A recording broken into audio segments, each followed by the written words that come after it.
Los 144.000, Gad y Aser. Pastor Gabriel Gámez.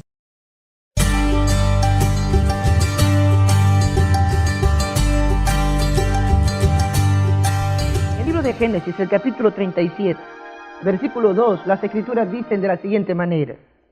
Génesis, el capítulo 37, versículo 2, la palabra de Dios dice: estas fueron las generaciones de Jacob. José, siendo de edad de 17 años, apacentaba las ovejas con sus hermanos. Y el joven estaba con los hijos de Bilha y con los hijos de Silpa, mujeres de su padre, y noticiaba José a su padre la mala fama de ellos. Si bien es cierto que no sabemos mucho acerca de Gad y de Aser, pero de acuerdo al registro bíblico y que está señalando ahora Jacob, parece que no eran muy buenas cosas estos niños cuando eran niños o cuando estaban en la edad viril, especialmente 16, 17 años. Yo creo que esta es la edad de las travesuras, es la edad de tomar decisiones violentas, arrebatadas y rápidas, es la edad donde uno cree que todo lo puede y que no necesita de los padres, es la edad donde uno considera que uno puede hacer tantas y grandes cosas, sueña, vive, y sus ilusiones las vive uno en su mente. Así que Gad y Aser podríamos decir que eran los pícaros y los picardillos que se relacionaban en aquel momento allá. José era el santulón, el muchacho seriecito, maduro, que cada vez y cuando que estos hacían algo malo, él era el que venía a noticiar a su padre de las travesuras que sus hermanos estaban haciendo. Pero la historia dice, no solamente eso, dice que era mala fama. Si ustedes observan, el libro de Proverbios nos dice de que es tener un buen nombre, es tener buena estima y buena reputación. Tener mala fama implica, por el contrario, deteriorar el nombre, la imagen y por lo tanto la reputación que uno pueda tener. El hecho de que estos muchachos tenían ya una mala fama, podríamos decir en el término contemporáneo nuestro, que eran los pandilleros de aquel tiempo, Gad y Aser. Pero al estudiar un poquito sobre esto, vean ustedes lo que el patriarca nos dice en aquel lecho de muerte, cuando él está casi por morir, y cómo describe a Gad en Génesis, el capítulo 49, versículo 19. Dice la Escritura, Génesis 49, versículo 19. Gad, ejército lo acometerá, mas él acometerá al fin. Leo de la versión antigua. En otras versiones dice, un ejército lo luchará contra él, pero él al final herirá el talón. Otros dicen, un ejército vendrá sobre él y él al fin se levantará contra ellos. Gad representa a los reincidentes. ¿Quiénes son los reincidentes? Es como aquellos muchachos que le dicen, mira, no hagas esto, te va a ir mal, mira, por favor, ponga atención a lo que yo te estoy mencionando. Pero el muchacho cree que todo lo puede y él está insistiendo, pero mi mamá no me quiere, mi papá no me quiere. Y algunos cuando venimos y en una relación, aquellos que son padres, siempre cuando llega la edad de la juventud, ustedes saben, en la edad del encanto, siempre uno se preocupa y dice, ¿por qué a mis padres nunca les gusta la persona que a mí me gusta? Yo les digo esto porque yo también crecí, me sentaba ahí en la última banca también en la iglesia, y siempre buscaba cómo estar con mis amigos y amigas, etcétera, y sé lo que es vivir dentro de la iglesia, sé cuál es el comportamiento y el móvil de esto. Y todos jóvenes como que tenemos el mismo espíritu, dicen, ¿por qué mi mamá siempre o mi papá nunca le gusta la muchacha que a mí me gusta o el joven que a mí me gusta? Siempre está llevándome la contraria, siempre me dice, este no porque este tiene este defecto, este no porque tiene tal cosa. Gad representa a los reincidentes. ¿Quiénes son los reincidentes? Aquellos que después de haber caído en un lugar, vuelven y repiten la experiencia y vuelven a caer. Y tienen buenas intenciones por vencer, sin embargo, se dan cuenta que la pasión de ellos es sumamente fuerte, o ese vicio los ata tan fuertemente que ellos no se desprenden fácilmente y vuelven a sucumbir. Aparentemente dejan el hábito por 3, 4, 5, 6, hasta un año tal vez, pero luego vuelven a caer en el mismo hábito. Y entonces se encuentran en una situación desesperada, con tanto chasco y desilusiones, no saben qué hacer. Cuando habla acerca de Gad, diciendo que un ejército lo acometerá, podríamos decir que está refiriéndose a toda una serie de tentaciones que vienen contra Gad, y sin embargo Gad cae, reincide en sus caídas. Pero ahora dice la promesa, pero al fin él se levantará y los vencerá. Y eso me da esperanza a mí. Vean ustedes lo importante en relación con esto que estoy tratando de mencionar. Primera de Crónicas, el capítulo 5, versículo 20. Vamos a Primera de Crónicas ahora, el capítulo 5, versículo 20. Primera de Crónicas, el capítulo 5 y el versículo 20. Dice la Escritura ahí. Hay una crisis, hay una guerra enorme. Se está planteando una lucha de grandes consecuencias, de ejércitos. Gad forma parte de uno de ellos. ¿Recuerdan la promesa de Génesis 49, 19? Que un ejército lo acometerá, pero al fin, ¿qué cosa? ¿Vencerá? Vamos a ver cómo es que Gad alcanzó la victoria. ¿Y qué mensaje nosotros tenemos, o qué mensaje tiene la palabra de Dios para los reincidentes? ¿Habemos reincidentes acá? ¿Habemos personas que tenemos nuestras propias luchas y siempre estamos frustrados porque, como el apóstol Pablo decimos, ¿quién me va a liberar de este cuerpo de muerte? Cuando yo quiero hacer lo bueno, no lo hago. Y lo malo que no quiero hacer es lo que vivo constantemente haciendo. ¿Quién me va a liberar de este cuerpo de muerte? Y pastor, yo estoy luchando con un problema de hace mucho tiempo y no he podido dejarlo. Cada vez que lo dejo y trato de luchar por apartarme, al poco tiempo vuelvo a caer. Cuántas heridas, cuántas desilusiones, cuántos chascos nosotros nos llevamos en la vida cristiana, y algunos hasta nos lleva a pensar diciendo, pastor, ya ni quiero seguir siendo cristiano, porque esto me parece que es una tontería. Yo siempre estoy reincidiendo sobre la misma cosa y yo no veo mejora, yo no veo que cambio, yo no veo que alcanzo victoria. Pues este mensaje es para usted. Vean lo que dice la Escritura en 1 Crónicas 5:20, el secreto de la victoria de Gad. Dice la Escritura, y fueron ayudados contra ellos, y los agarenos se dieron a sus manos, y todos los que con ellos estaban, porque clamaron a Dios en la guerra, y les fue favorable, porque esperaron en Él.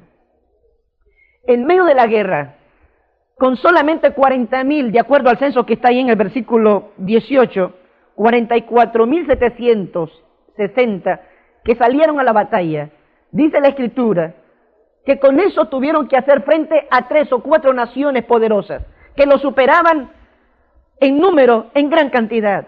Sin embargo, ¿cómo alcanzó la victoria Gad? Sencillamente dice que en el momento de la crisis, cuando la guerra estaba planteada, cuando tuvieron que salir, se dieron cuenta que ellos en fuerzas eran totalmente incapaces de poder hacer frente a un gran ejército. Y lo que hizo fue clamar en oración. Pero eso de clamar, ¿qué significa clamar? ¿Qué significa el hecho del clamor? ¿Sabían ustedes que estamos ahora en una noche de oración?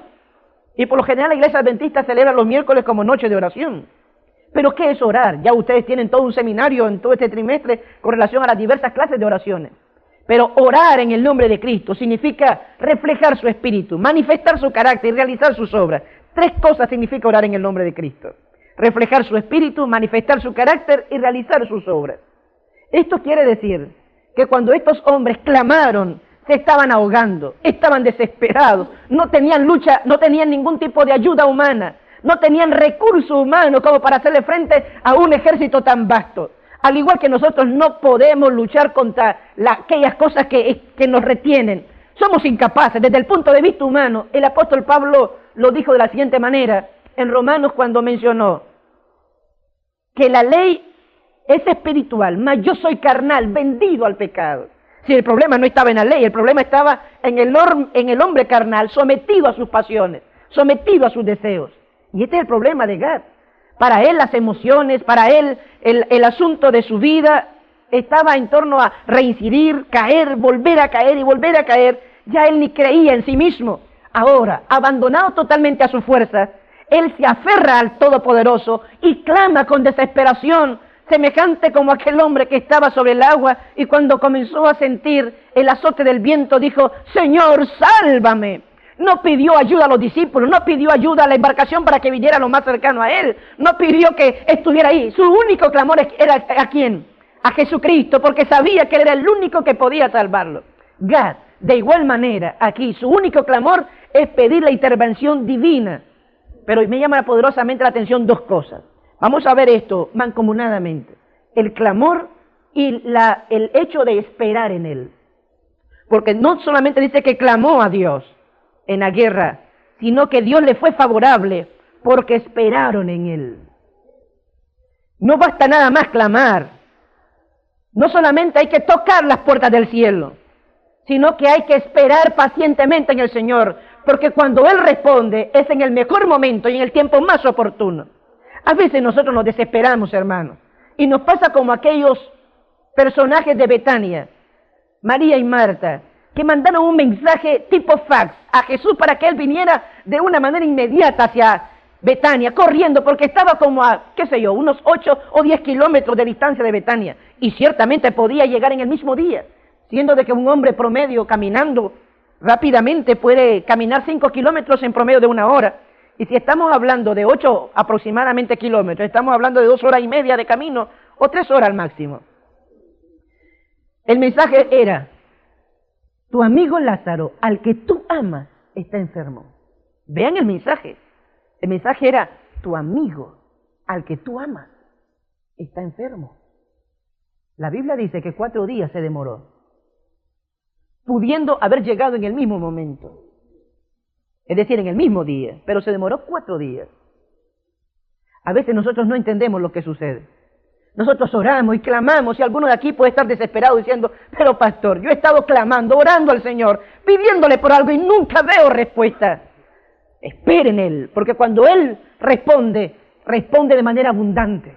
Él sabe lo que usted necesita y sabe lo mejor, pero espere en Él, porque esa es parte del proceso de la paciencia que Dios quiere establecer con usted. Muchas veces nosotros no sabemos cómo interpretar el silencio de Dios. La palabra.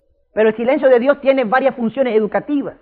Nos hace reflexionar sobre nosotros, nos hace sentirnos que somos débiles, pero también nos hace al mismo tiempo aferrarnos a la única esperanza que tenemos, la única vía de escape, el llegar a la conclusión que no hay ningún recurso humano a nuestro alrededor del cual nos podamos aferrar, y que nuestra única salvaguarda está y consiste en bajar las promesas del cielo, en tratar de reclamarlas para nosotros y en decirle: Señor, yo creo, por favor, actúa y acuérdate de nosotros. Cuando yo pienso en esto, hermanos, vean qué interesante lo que la Escritura me señala. Otro ejemplo bíblico, 1 Samuel, el capítulo 7, versículos 2 al 9. Voy a describir rápidamente el cuadro, porque quisiera avanzar a fin de tocar también al otro personaje bíblico que vamos a tratar en esta noche. 1 Samuel, el capítulo 7, versículos 2 en adelante. Ustedes conocen la historia y el contexto. El arca había sido tomada y los filisteos no sabían ya qué hacer, porque a Dagón lo botó 3 veces. Rápidamente lo botó, y la última le quebró hasta las extremidades para que no se parara más. De tal manera que los filisteos llegaran a la conclusión de que sus dioses no servían.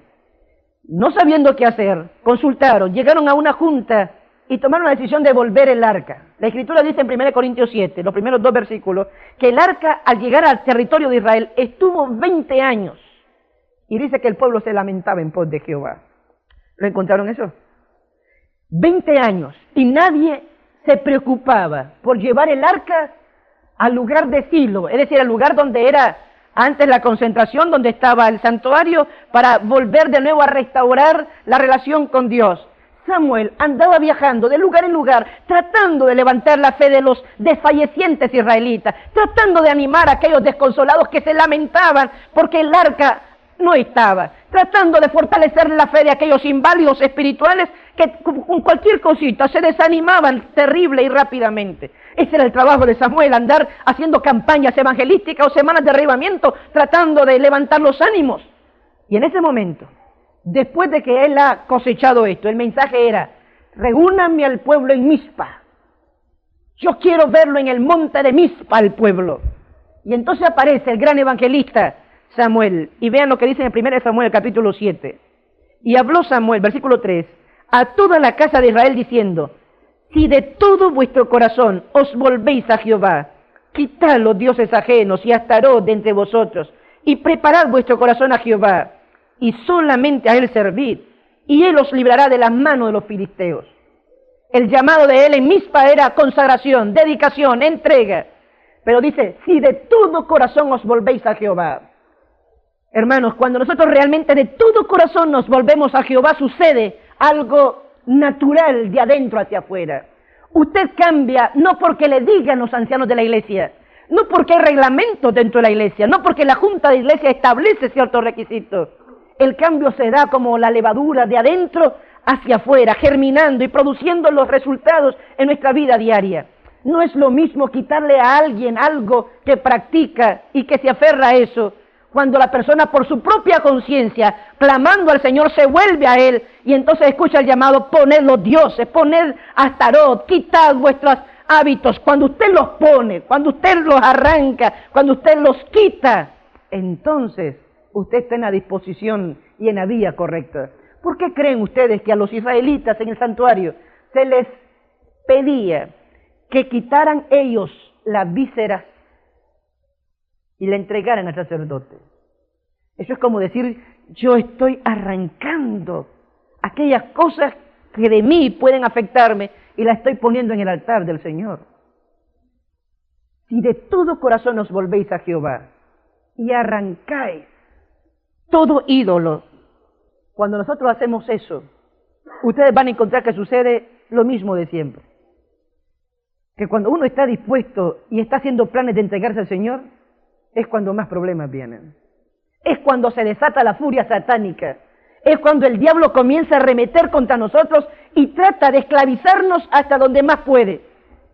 Y esta no fue la excepción. Si ustedes leen, dice que los filisteos, versículo 7, cuando oyeron que los hijos de Israel estaban reunidos en Mizpa, subieron los príncipes de los filisteos contra Israel, lo cual, como hubieron oído los hijos de Israel, tuvieron temor de los filisteos. Ahora la fuerza ya no estaba en el pueblo de Israel. Estaban desconsolados, estaban ahora sin ánimo. Ellos mismos habían abandonado sus fuerzas y ahora solamente dependían de lo que Dios podía hacer. Y en esas condiciones, planteadas en la guerra y en la crisis, vean lo que le dice en el versículo 8. Y dijeron los hijos de Israel a Samuel: no ceses de clamar por nosotros a Jehová nuestro Dios, que nos guarde de mano de los filisteos. Y Samuel tomó un cordero de leche, lo sacrificó entero a Jehová en holocausto, y clamó Samuel a Jehová por Israel, y Jehová le oyó. La palabra que estamos de nuevo estudiando: clamó a Jehová. Clamó en el momento de la crisis, clamó en el momento de la guerra. Tenemos a un Dios que escucha, hermanos, nuestras oraciones. La oración más importante que Dios escucha es la de un corazón contrito, que consciente de su propia debilidad, se aferra al poder divino. Y ahora quisiera hacer una nota de paréntesis aquí. Muchas veces nosotros somos egoístas. Estamos clamando y pidiendo, pero por necesidades materiales. No digo que no se debe de hacer. Eso está bien. Pero ¿sabían ustedes que eso no es lo importante? Porque en Lucas, el capítulo 11, me dice: vuestro Padre Celestial sabe de qué cosa tenéis necesidad. Y me dice que lo que yo debo de clamar es por el Espíritu, que debo de clamar por tener un corazón nuevo, que debo de clamar por tener una mente nueva, un corazón sensible. Y cuando yo busco eso del Señor, cuando yo me vuelvo de todo corazón, las demás cosas vienen por añadidura, hermanos. Vas a buscar primeramente el reino de Dios y su justicia, y todas las demás cosas os vendrán por añadidura. Si esto se reprodujera en la iglesia, hermanos, esta iglesia no estaría como los sábados, domingos, miércoles, viernes, y habría una revolución enorme donde en esta comunidad y en todo el país se sintiera un pueblo que se dispersa, pero que se siente su poder a través de las palabras que expresa y a través de su cristianismo que transpira y respira. Eso es lo que nosotros necesitamos ahora en esta iglesia. Necesitamos confiar en Él, clamar, pero esperar en Él. ¿Cuánta fe nos hace falta, hermanos? Cuando nos desafían ahí por el trabajo: venga tal día, el sábado, a trabajar. Qué bendición la que tienen ustedes de estar en esta comunidad, donde tal vez muy poco tiene que ver con relación. Entiendo que muchos aquí alrededor de los que viven acá son guardadores del sábado, inclusive aquí al salir entiendo que muchos también cierran sus tiendas los sábados, etcétera. Qué bendición la que tienen ustedes. Sin embargo, esto deberíamos nosotros ahora proyectarlo hacia los demás. Necesitamos ensanchar nuestras estacas, extender el territorio. Tenemos un mundo que conquistar para Cristo y tenemos entonces que dar un mensaje glorioso para que esta gente sepa que hay un pueblo guardador de verdades que entrará por las puertas de la santa ciudad, por las puertas de perla, que llevarán el nombre de Gad. Aquellos que pelean contra Gad, que reinciden en sus pecados, pero que al final se levantan conociendo su debilidad y su peligro y se vuelven al Señor de todo corazón. El Señor los escucha, los perdona y les da victoria sobre sus propios pecados. Y al final ellos pueden decir: viene el Dios de este siglo y ningún poder tiene sobre mí. Hermanos, cuando yo veo esto, me llama la atención que dice que un holocausto hizo Samuel. ¿Qué manera de pelear? Mientras los demás vienen, él está sereno, orando al Señor, pidiendo la dirección. Paciencia. ¿No es esa la característica de los santos? ¿No es esa la característica de los 144.000? Aquí está la paciencia de los santos. Cuando hablamos de paciencia, la palabra griega es hipomoné, es soportar una carga terrible, pero feliz y contento, con paciencia. Eso es paciencia. Esa es la imagen que transmite la palabra griega. Cuando estoy tratando de señalar, me pongo a pensar en que el apóstol Pablo, reinterpretando esto en Romanos 12:1, dijo: así que, hermanos, os ruego por la misericordia de Dios, que presentéis vuestros cuerpos en sacrificio vivo, santo, agradable a Dios, que es vuestro culto racional. Lo que Dios pide es la entrega total del cuerpo, no solamente mi mente, sino todo el ser. Él es experto para decir esto, y 1 Tesalonicenses 5:23 dice: y el mismo Dios de paz os santifique por completo, y todo vuestro ser, espíritu, alma y cuerpo, sea guardado irreprensible hasta el día de la venida de nuestro Señor Jesucristo. Cuando consideramos esto, ahora mi mente se vuelca a otro clamor.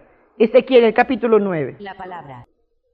En el contexto de los 144.000 y de Apocalipsis, el capítulo 7, nosotros logramos relacionar paralelamente estos dos pasajes. Ezequiel, el capítulo 9, versículo 4. Y le dijo Jehová: pasa por en medio de la ciudad, por medio de Jerusalén, y pon una señal en la frente a los hombres que gimen y que claman a causa de todas las abominaciones que se hacen en medio de ella. ¿Recuerdan de Gad? Dice que un ejército acometerá contra él, pero al fin él se levantará. Y Deuteronomio, reinterpretando esto en la bendición que Moisés respira contra Gad, dice que Gad es como aquel personaje que cuando vino la guerra y la crisis, él clamó a Jehová y esperó en él el secreto de su victoria. Aquí aparece una crisis en un tiempo de juicio, en el día de la expiación. Pon una señal. La palabra señal aquí es una palabra hebrea que es tau, es decir, la tau es la última letra del alfabeto hebreo. En otras palabras, es como decir la Z en español, en el alfabeto hispano en español. Entonces quiere decir que cuando habla de la tau, está significando: pon hasta que haya sellado el último de los hijos. ¿Pero quiénes son estos? Apocalipsis 7 presenta de nuevo, de igual manera, no destruya la tierra. A los 4 ángeles le da la orden de no destruir la tierra. Esperen hasta que se le ponga una señal a los hijos de Dios. Y entonces menciona 12.000 de la tribu de Rubén, 12.000 de la tribu de Leví, 12.000 de la tribu de Gad. ¿Quiénes son estos de la tribu de Gad entonces? Son personas que claman por las abominaciones que se dan en el pueblo de Dios. Son personas que oran pidiendo la intervención divina. Son aquellos que toman del Padre Nuestro para decir: Padre, venga tu reino sobre nosotros. ¿Saben que el hecho de pedir que venga el reino de Dios implica que nos comprometemos a adelantar el reino del Señor? Que nos comprometemos a anunciar los principios del reino, que nos comprometemos a ser parte de eso y comprometernos en darlo a conocer a los demás. Eso es decir, venga tu reino. La pregunta es: ¿estamos nosotros conscientes de esto? Me llama la atención que los verdaderos hijos de Dios claman y gimen por las abominaciones. No están preocupados nada más por ellos. Ellos quieren que todos puedan venir al arrepentimiento. Ese es el clamor. Si nosotros pudiéramos desarrollar el mismo espíritu de Moisés. Que Moisés amó tanto a los reincidentes. ¿Ustedes saben lo que es soportar a un pueblo que está quejándose, murmurando, rebelándose constantemente? Y llegar al punto, Moisés, de decir: Señor, ¿cómo tú vas a destruirlo a esto? ¿Qué va a decir la gente? ¿Van a hablar mal de ti, de tu carácter? Señor, lo que está en juego aquí no es este pueblo. Lo que está en juego aquí es qué es lo que la gente va a decir de tu carácter y de tu justicia y de tu misericordia. Lo que está en juego es tu nombre. ¿Cómo tú vas a permitir que se ensucie tu nombre?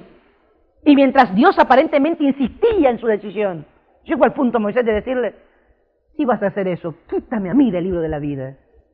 ¿Qué clase de poder el de un hombre como este, que llegó a aprender a través de clamar al Señor, en no preocuparse por él, en preocuparse por los demás, en orar por los reincidentes? ¿Qué hacemos nosotros cuando alguien cae? ¿Oramos por él? Nos arrodillamos para decirle: Señor, por favor, sostén a esta persona. Yo sé que está luchando, pero es un hijo que te ama, es una persona que está en conflicto, está en lucha, pero Señor, extiende su brazo, que como Gad se levante para vencer. Permite, Señor, que él pueda alcanzar la victoria para que su sello sea puesto sobre él. ¿Es esa nuestra conducta? San Mateo, el capítulo 14, versículos 30 y 31. En el Nuevo Testamento nosotros encontramos al personaje que yo creo que de alguna manera representa vivamente a Gad, especialmente cuando hablamos de los reincidentes. San Mateo, el capítulo 14, versículos 30 y 31. Dice la Escritura acá, hablando acerca de Pedro, mas viendo el viento fuerte, tuvo miedo y se comenzó a hundir. Dio voces diciendo, Señor, sálvame. Y luego Jesús extendió la mano, trabó de él y le dice, oh hombre de poca fe, ¿por qué dudaste?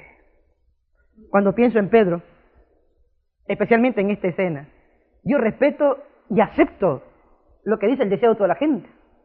Que cuando Pedro comenzó a caminar sobre las aguas, él apartó su vista de Jesucristo y la posó sobre los discípulos para que llamara la atención de los demás hacia él. Pero aquí la Biblia lo que me dice a mí es que Pedro tuvo miedo. Cuando vio las olas, cuando el viento increpó fuertemente, tuvo miedo. Y cuando tuvo miedo, el miedo lo hizo dudar. Y al dudar perdió de vista a Cristo. Resaltó más las olas y resaltó más el viento, de tal manera que se olvidó de aquel que estaba sobre las aguas y que le dijo, ven. En aquel momento él perdió de vista todo. Y eso fue lo que provocó que él comenzara ¿qué? A hundirse. Hermanos, ¿cuántas veces a nosotros nos pasa eso en las tantas reincidencias que hemos tenido?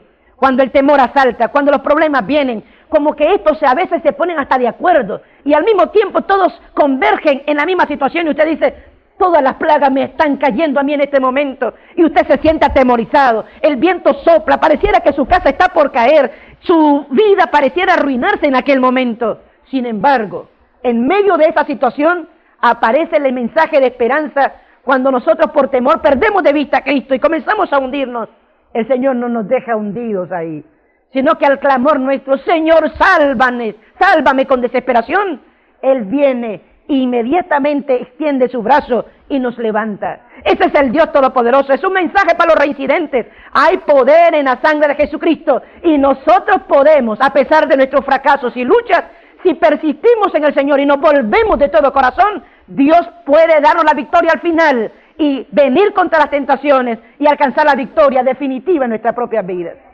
Hermanos, ¿cuál es el mensaje para los reincidentes? Escuchemos ahora lo que el profeta Jeremías nos dice en el capítulo 3, versículo 12 en adelante.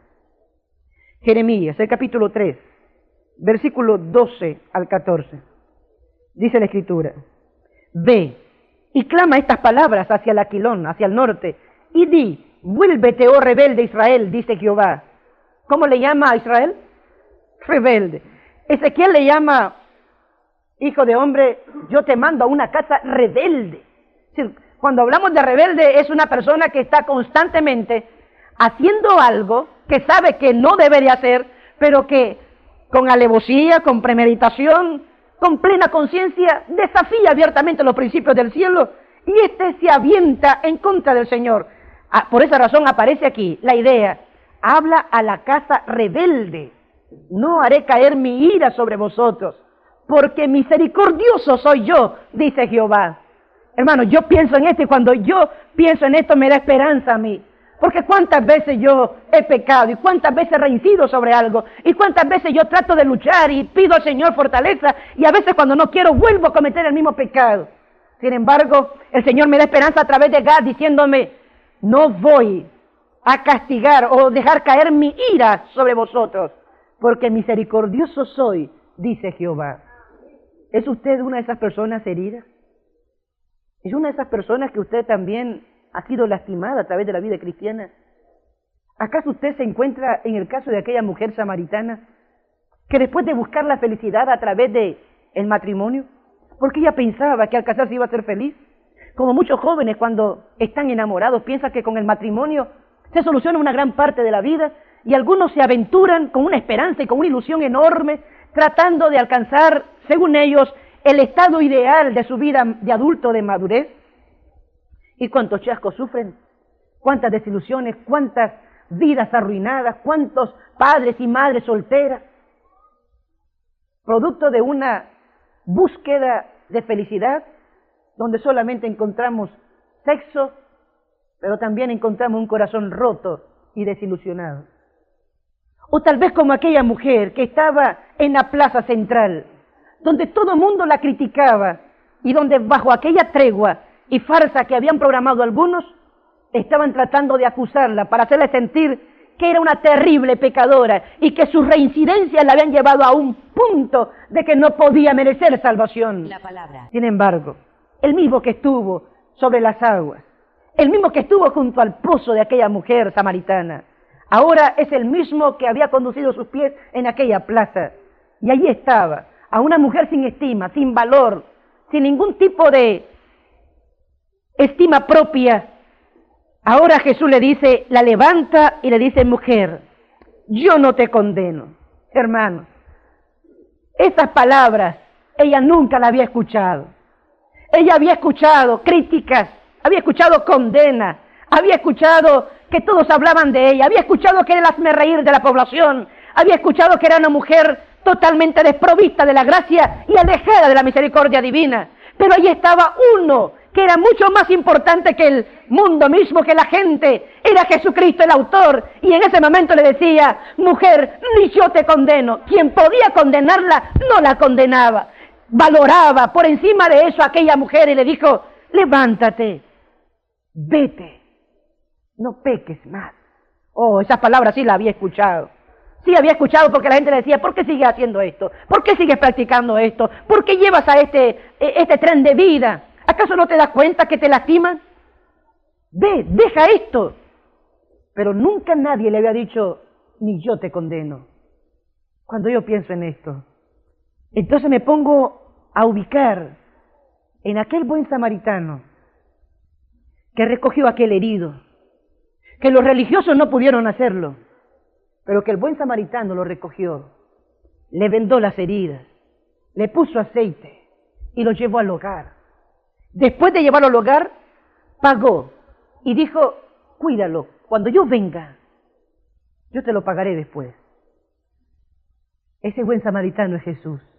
Y esas personas heridas a veces por las perplejidades de la vida, por las diversas situaciones que nos rodean, por aquellas cosas que nos abruman a nosotros, que nos dejan ya casi tirados en el piso sin esperanza, con aquel corazón sangrando y con aquella mente llorando, viene el buen samaritano, nos recoge y nos pone el aceite del Espíritu de Dios, comienza a cicatrizar nuestras heridas, comienza a lavarnos y a limpiarnos, lo lleva al hogar, a su iglesia, y al llevarnos a su iglesia dice, cuídenmelo, yo me voy, pero cuando yo venga recompensaré a cada uno conforme a sus obras. Ese es Jesús, hermanos, Él es nuestro buen Salvador, Él es nuestro Dios, y nosotros los reincidentes tenemos esperanza como para Gad, para vencer al final de una vez por todas.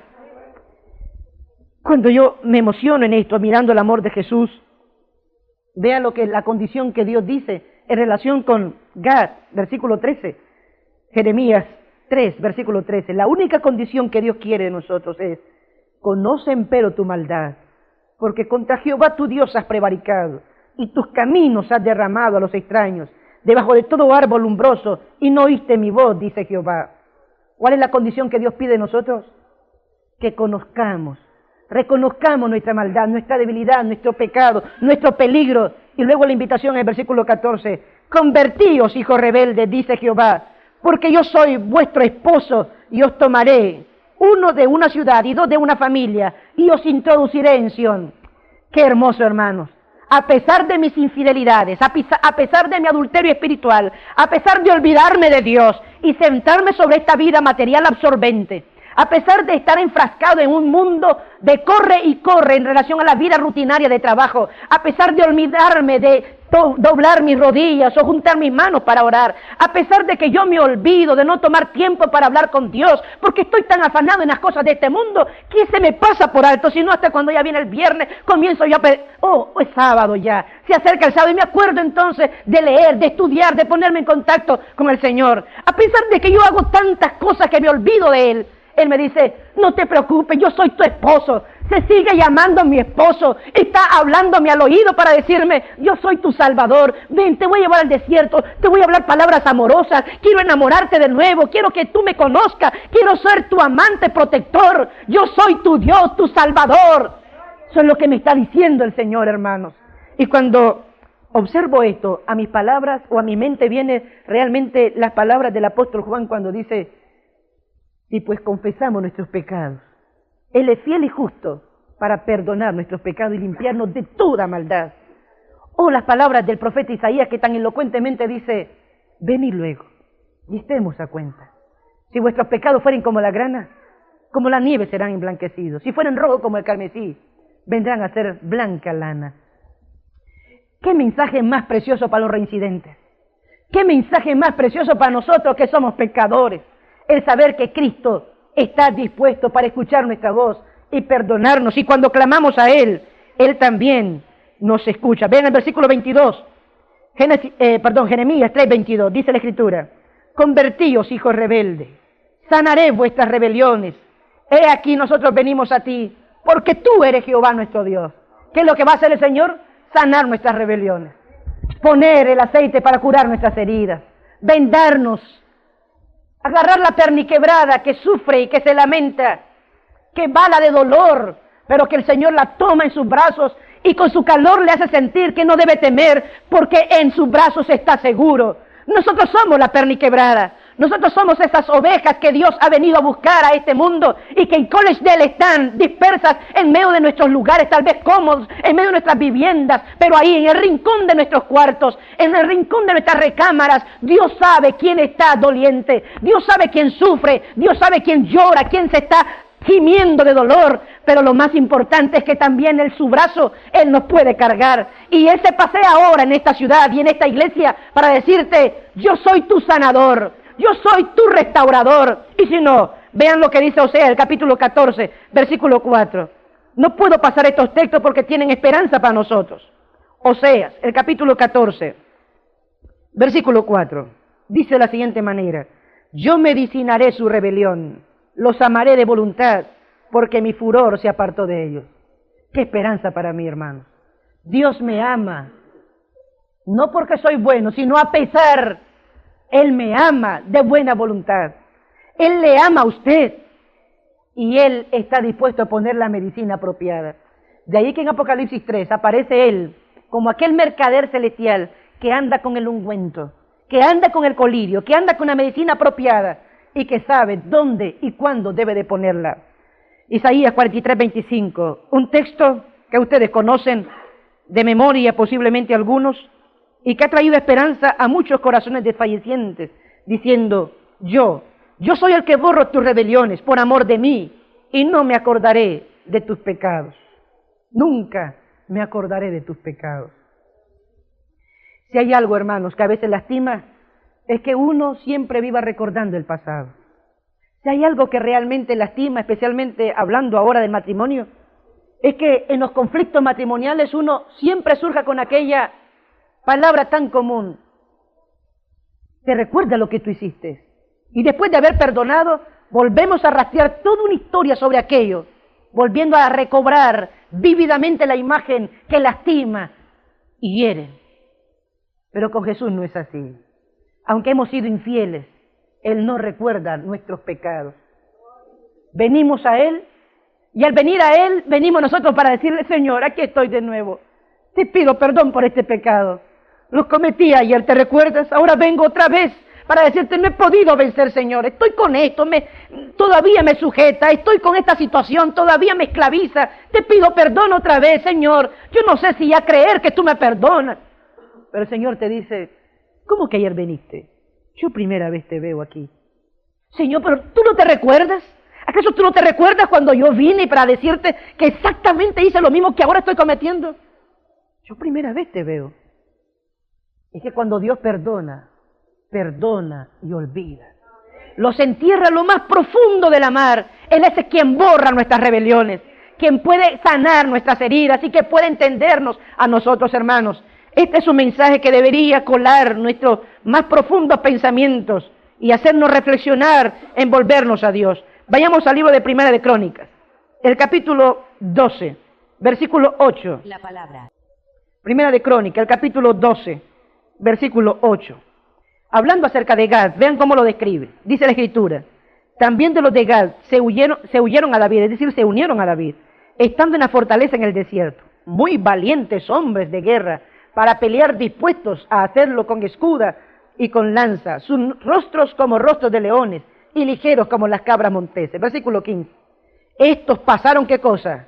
El Jordán, en el mes primero, cuando había salido sobre todas sus riberas, e hicieron huir a todos los de los valles al oriente y al poniente.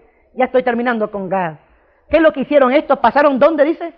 El Jordán, la tierra de Canaán, y se quedaron en esa tierra, pero a diferencia de Rubén, los de Gad se unieron con el pueblo de Israel para hacer las conquistas y no regresaron a su tierra, sino hasta después de haber realizado todas las conquistas. Entonces regresaron a su casa allá al otro lado del Jordán. Por esa razón dice, cruzaron el Jordán.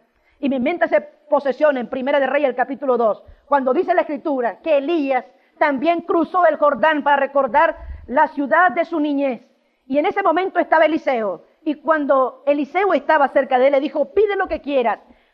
Elías con su manto tocó al Jordán. Este se partió en dos. E inmediatamente un carro lleno de fuego vino para arrastrar y levantar a Elías hacia el cielo. En ese momento recibe Eliseo de nuevo el manto. Y para pasar el Jordán, vuelve a sacudirlo y dice, ¿dónde está el Dios de Elías? Y vuelve el Jordán a partirse para dar paso ahora al profeta Eliseo. La gente había reconocido que sobre él había reposado el espíritu de Elías. Y ahora mi mente se vuelca hacia aquel pie o aquellos pies que caminaron hacia el Jordán. Y allí, en un momento dramático y solemne, los cielos se abren. Una voz retumba. Este es mi Hijo amado, en cual tengo contentamiento, a él oíd. Y a partir de ese momento comienza un ministerio glorioso. Ah, hermanos, nosotros necesitamos pasar por el Jordán. Necesitamos ser bautizados no en agua, sino en espíritu y fuego. Necesitamos tener ese poder de Dios que nos pone en contacto con los recursos celestiales y reclamar las bendiciones que Dios tiene para su iglesia. Hablamos del fin del tiempo, hablamos del fin del mundo, hablamos de las cosas que se van a acontecer, pero yo creo, hermano, que lo que la iglesia necesita es pedir ser fuente de bendición para el mundo. Lo que la iglesia necesita es ya demandar, pedir que Dios nos utilice por el Espíritu de Dios para que nosotros por donde vayamos, también el Jordán se abra, el mar se parta, en el monte descienda la gloria de Dios y tengamos jóvenes y familias felices y contentas de adorar al Señor Jesucristo. Eso es lo que la iglesia realmente necesita. Cuando contemplamos esto ahora, me gustaría que vayamos ahora a tratar de ver lo que se dice en los pocos minutos que me quedan de hacer realmente. Vamos a ir al libro de Génesis más bien. Capítulo 30. Nosotros no conocemos mucho, como dije al inicio, sobre la vida de este hombre de Aser, pero al mismo tiempo, podemos solamente depender de las palabras que dijo el profeta, yo le llamo así, o el patriarca Jacob. Ahí en Génesis capítulo 30, versículo 13 dice, y dijo Lea, para dicha mía, porque las mujeres me dirán dichosa, y llamó su nombre Aser. Aser significa feliz, bienaventurado, bienaventurada, bienaventuranza. ¿Y por qué esto? Vean lo que dice Primera de Crónicas, el capítulo 7, versículo 40. Primera de Crónicas, capítulo 7, versículo 40. Y todos estos fueron hijos de Aser, cabezas de familia, paternas escogidos, esforzados. La palabra esforzado es sinónimo de perseverancia. ¿Recuerdan esa palabra dicha a Josué? Esfuérzate y sé valiente. No temas ni desmayes, porque yo estaré contigo. Génesis, el capítulo 49, versículo 20. Veamos rápidamente lo que se dijo de Aser. El pan de Aser será grueso, y él dará deleites al rey. Estas palabras implican prosperidad, implican abundancia, implican que la persona iba a progresar. ¿Por qué habla? Pues donde que el pan de Aser será grueso y él dará deleites al rey. Deuteronomios, el capítulo 33, versículos 24 y 25. Voy a basar los últimos momentos en este texto para luego hacer el llamado final de esta noche. Deuteronomio 33, versículos 24 en adelante. Cuando Moisés relata la bendición sobre esta tribu, dice, y Aser dijo, bendito Aser en hijos, agradable será a sus hermanos. Lo que me está diciendo aquí es que Aser era de un carácter amable o cortés. ¿Cuánto da y beneficia la cortesía, hermanos? ¿Cuánto reporte da el hecho de ser cortés? Esto le ganó un ambiente agradable entre sus hermanos a Aser. Pero noten que no solamente era cortés, Dice la Escritura en el versículo 24, agradable será en sus hermanos y mojará en aceite, ¿qué cosa? Su pie, hierro y metal tu calzado. ¿Qué significa que mojará su pie en aceite? Me imagino un tronco áspero que une dos abismos o dos lugares. Un tronco áspero. Y en ese tronco áspero, cuando usted va caminando, muchos caen.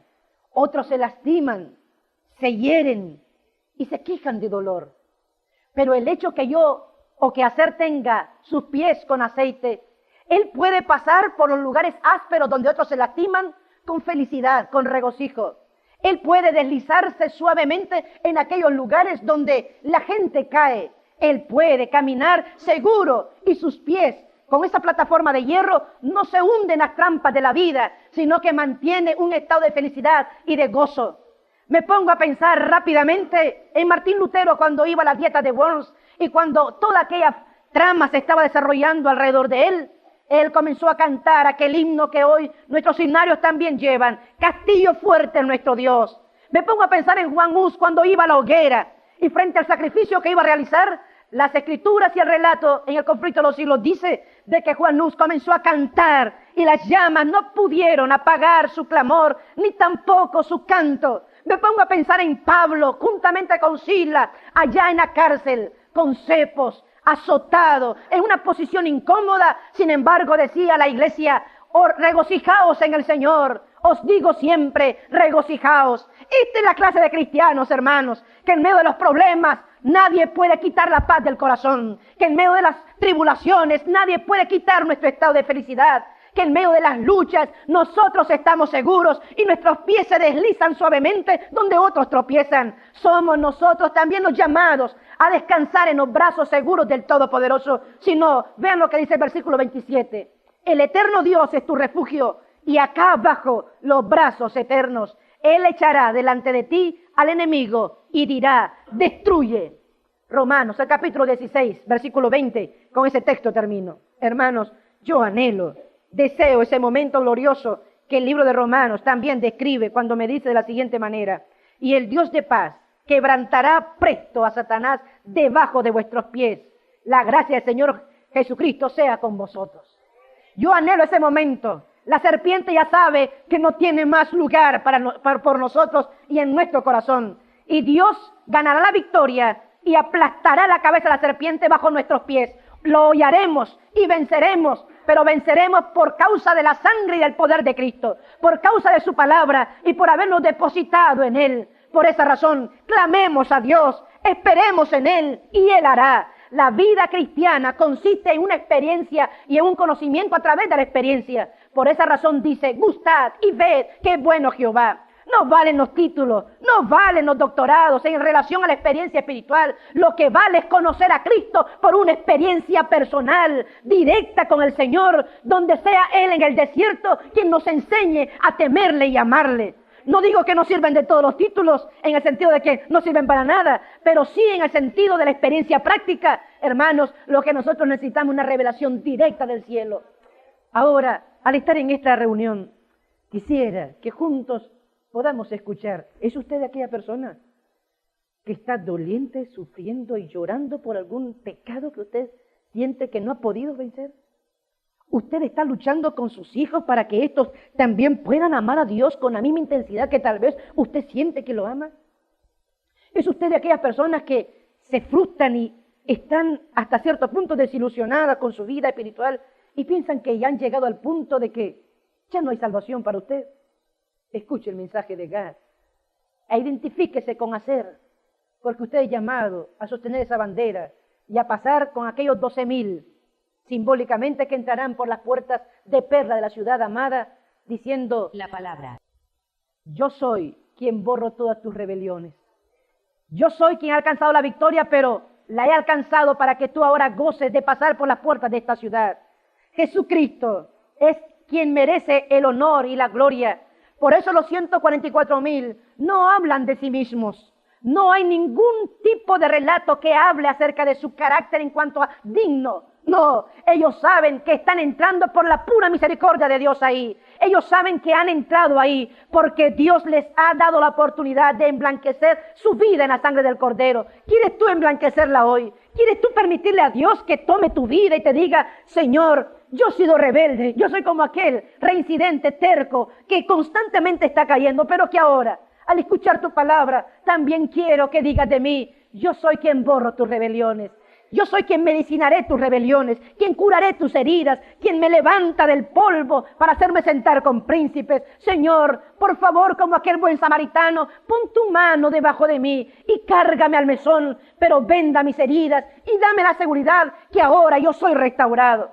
Mientras pensamos en esto, yo le voy a pedir a Rocío que tenga el canto final, mientras nuestros corazones se preparan para escuchar el mensaje de llamado que yo tengo para ustedes. Señor, te pido que ahora, al pasearte en cada corredor de cada mente aquí presente, puedas tú llevar el aceite sanador. Muchos corazones están aquí, pero tú sabes que ellos han luchado consigo mismos. Y muchos de nosotros hemos pecado con plena meditación, con un espíritu rebelde levantándonos en contra tuya. Pero al sentir el corazón herido de Dios, pero sobre todas las cosas al vislumbrar el amor infinito que me dice, yo medicinaré tus rebeliones, yo curaré tus heridas. Yo te pido que ahora veas el corazón de padres que están preocupados por sus hijos. Te pido, Señor, que contestes las oraciones de ellos. Interviene en la vida para que sus hijos puedan reconocer y ser sensibles a la voz del Espíritu de Dios. Que aquella promesa dada en Isaías 49, que aún del león, de las fauces del león arrebatarás a nuestros hijos, cúmplela ahora, Señor.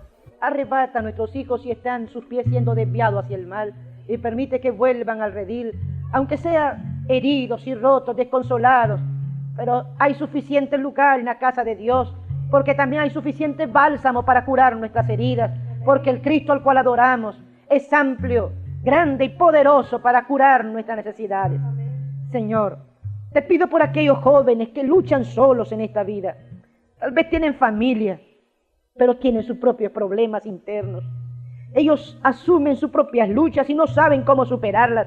A veces se sienten solos, pero nunca han sentido que realmente la vida cristiana sea de tanto valor y de tanto peso. Han buscado sábado tras sábado al venir al templo, pero hoy, Señor, tú has venido para encontrarte con ellos. Dale paz a sus corazones. Permite que sus pies sean también llenos del aceite, para que en los lugares ásperos puedan pasar suavemente. Permite que ellos puedan depositarse en los brazos seguros del Eterno y descansar en el refugio de nuestro Dios. Te pido, Señor, por aquellas personas que tienen desafíos en su vida y a veces abrumados por la desesperación de la vida cotidiana, pierden de vista y sienten temor de confiar plenamente en ti.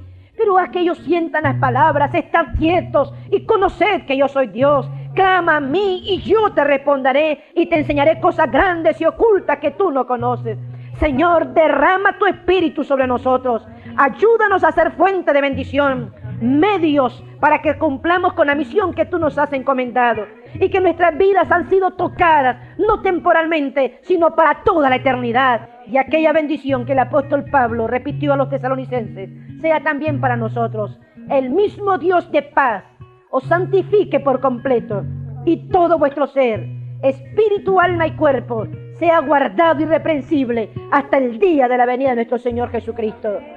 En el nombre de Jesús lo suplicamos, sabiendo que nos has perdonado. Amén.